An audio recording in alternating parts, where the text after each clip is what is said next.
Good morning, or depending on when you're watching this, good afternoon, good evening, or good night. My name's Ross, and as always told, I had a voice radio. So today, we've got more leaky rumours to talk about. Now, this is all about the Sun and Moon 8B set, Dark Order. We did just do a video, not very long ago at all, about a new Darkness-type Prism Star Stadium. Now, that we basically knew what it did, and I think we had enough information to do a full video looking at that card and what it does and if it's any good. But we've got some other rumours. Nothing enough to go, hey, here's the card, here's what it does, here's whether it should be played, etc. and do mock-up cards and all of that. But certainly enough to have a little bit of a look and round up some of these rumours, many of which are very, very interesting. Now, they do come from the lovely Cloud 1001, just like before, and essentially they are doing the rounds in Japan, on Twitter and 5CH, whatever that is, but outside of Japan, these leaks are not being discussed, as far as I'm aware at least, though they are doing the rounds in Japan. And essentially, as I said in the previous video, there's a card shop in Japan which put these images up, which were then translated by various people, hence why it's doing the round. This is why these leaks are credible. If I just get random information that doesn't seem viable, you guys ain't getting a video about it. That would be a waste of my time. However, the fact that we've got these images and the fact that the rumors are going around on Japanese Twitter, this all seems very, very credible. The other thing is that although most of the rumors were about Dark Order, there were actually some Sun and Moon 8 rumors concerning Lugia GX and Blacephalon GX, both of which have been confirmed. I've done a video about both of them, links in the description. And it talked about cards, more cards, that were going to use the Lost Zone, interact with the Lost Zone, which both Lugia and Blacephalon do, and also making good non-GX Pokemon decks, which is a rumour we've heard about Sun and Moon 8. So given that the Sun and Moon 8 rumours seem very credible, I think it's worth having a chat about the Sun and Moon 8B. Now, obviously, there is this leak about the Darkness Prism Star Stadium. I did a whole video about that. I'll link it in the description. Let's not worry about that today. But apparently, it is going to focus on Darkness, Lightning, and Metal Pokemon. Now, this is a little bit weird to me. I'm not saying it's not credible, but it's a little bit weird because, of course, we've just had Thunderclap Spark, which did focus on Lightning-type Pokemon. These mini-sets in Japan at the moment are picking free types and rolling with them. So Fairy Rise looked at Fairy, Psychic, and Grass, whereas Thunderclap Spark looked at all of the types. But it really focused on Lightning. Now, the other mini-set, of course, we got was Dragonstorm, what is Dragon Majesty over here, and that focused on Dragon types along with Fire and Water. So, I mean, admittedly, Lightning has not been focused in these mini-sets per se, these type focus sets, but then again, Thunderclap Spark itself was very Lightning-focused, so, I don't know. Call that a slight curiosity from me. I still think it's true. It's just a bit weird. So yeah, Darkness, Lightning, and Steel. The theme for Dark type is going to be doing tricky things, slowing down your opponent and helping you attack in surprise, which does sound like the kind of thing that Darkness types would do. The theme for Lightning types is doing high damage attacks in low cost, which again is the kind of thing Lightning types would do. And for Steel would be strong defensive play. Well, this is Steel all over. I don't know how many of you remember playing Steelix Prime back in the day. I personally do. But then we've got Mega Steelix as well, and we've got proper old school Metal Energy that was called Special Metal Energy back then, which did stop some damage and was kind of reprinted as Shield Energy more recently. So certainly these descriptions of how the types would work seems about right, to be honest with you, ladies and gentlemen. Though none of this is particularly groundbreaking. But then we've got information about 3 new cards. Apparently we are getting a Hoopa GX, which is going to have a GX attack that can damage multiple GX and EX Pokemon at one time. Now, we haven't had Hoopa GX yet. We had Hoopa EX, and Hoopa EX was very, very good. It let you search for free EXs, and in any EX-focused deck, this was an absolute must play. It was great. Great.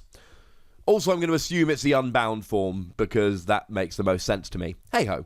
So, this GX attack damaging many at once, we've actually seen repeating GX attacks here. So Banette GX, for instance, has the exact same GX attack as Decidueye GX. So I don't think it's outside the realms of possibility here that it will literally just have Necrozma GX's GX attack. The one that does 100 damage to all of your opponent's EX and GX Pokemon. It wouldn't be something they've never done before. Like I say, we do see repetitions of GX attacks sometimes. So within the realms of possibility. It would at least give a different typing because Necrozma is a psychic type, and although the old Hoopa EX was a psychic type, this set is called Dark Order, and it focuses on darkness, lightning, and metal Pokemon, so we're not expecting psychic Pokemon, and we very, very much are expecting darkness Pokemon, so yeah, it's going to be a darkness type Hoopa. That wasn't actually shared in the leak that was sent to me, but it's clearly going to be a darkness-type Hoopa. Why would it not be? So we can probably assume there's going to be a darkness-type Hoopa with the same GX attack as Necrozma, or at least one fairly similar. Now, of course, it's going to be weak to Buzzwole, and Buzzwole's going to be great next format. It's still going to have Diancie Prism Star, it's still going to be hitting Zoroark for weakness, and it's still going to have things like B-String, so yeah, don't assume that Buzzwole's not going to be amazing. Okay. But then again, not only has Zoroark been thriving with Buzzwole in the format, but of course, if this is a really good attacker, it's a basic Pokemon which would suit beautifully a partnership with Zoroark. Maybe using the new stadium, for instance. Or even just allowing you to play Darkness-type energy, so you could even use Zoroark's GX attack. Something to bear in mind. We're also told we are getting Ampharos-GX, and it said with the help of certain items, and it did say items, not trainers, from Thunderclap Spark, it can do a maximum of 150 damage with only 1 energy cost. Sound good? Well, that's kind of cheating a little bit. Because you see, it's almost certain that the item card to which they're referring is Electro Power. Well, Electro Power means your lightning attacks do an extra 30 damage. And it's an item card, so you can play 4 of them in one turn, which adds up to 120, which basically means Ampharos has got an attack that does 30 damage for a single energy. That's not actually outstanding, given that Buzzwole does 30 to the active, 30 to the bench, and is a basic for 1 energy. So, I'm slightly confused by this. I think it's got to be better than it sounds, because if they're really thinking for Electro Power, 30 for 1 energy on a stage 2, not good, ladies and gentlemen. Although it's Ampharos, so it's almost certainly going to have some kind of ability, which involves putting energy on, or putting damage counters on your Pokemon when they attach energy. That's what Ampharos does. And finally, we are apparently getting Jasmine as a supporter card, and under certain conditions it allows you to search your deck for 5 metal-type Pokemon and put them into your hand. Now, obviously, there are decks like Vespiquen, where you may want to search for a whole bunch of Pokemon and then go about discarding them, but at the moment, we don't have a good reason for searching our deck for 5 metal-type Pokemon. I mean, other than just setting up beautifully. It may well end up being like Lance Prism Star, for instance, or Zinnia Prism Star, whereby you had to have had a Pokemon KO'd the previous turn in order to make use of this. That has been a little bit of a theme lately. Heck, Morty did a similar thing, although it had to have been a Psychic Pokemon KO'd. So I'm thinking that's probably the most likely condition to meet here. So yeah, if you're playing a Metal-type deck, something like a Duskmane Necrozma deck, for instance, that sounds pretty good, and of course you can search out your Solgaleo Prism Star, and life is good. And obviously, Jasmine is a Steel-type gym leader, so this does seem slightly credible. Again, this is the first time using this particular source, though I believe it, else I wouldn't be posting it. And there are some pictures to back it up here. This actually seems pretty credible, so if you like Darkness-type Pokemon, great news.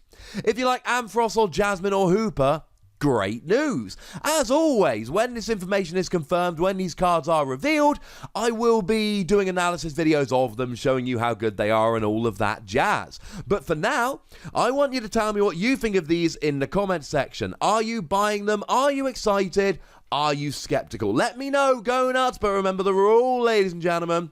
Do be nice. Make sure you like this video, subscribe to this channel, follow me on Twitter at @TheWassy, and Twitch for some live action at twitch.tv/PTCGRadio. If you want to support the channel, get some bonus podcasts and all of that, head on over to patreon.com/PTCGRadio, where you can do just that. And do make sure that you're checking out Wassy Plays for some more Wassy action. But by far the most important thing, as always, is to look after yourselves until next time. Thank you very much for watching. My name's Ross, and you've been watching PTCG Radio.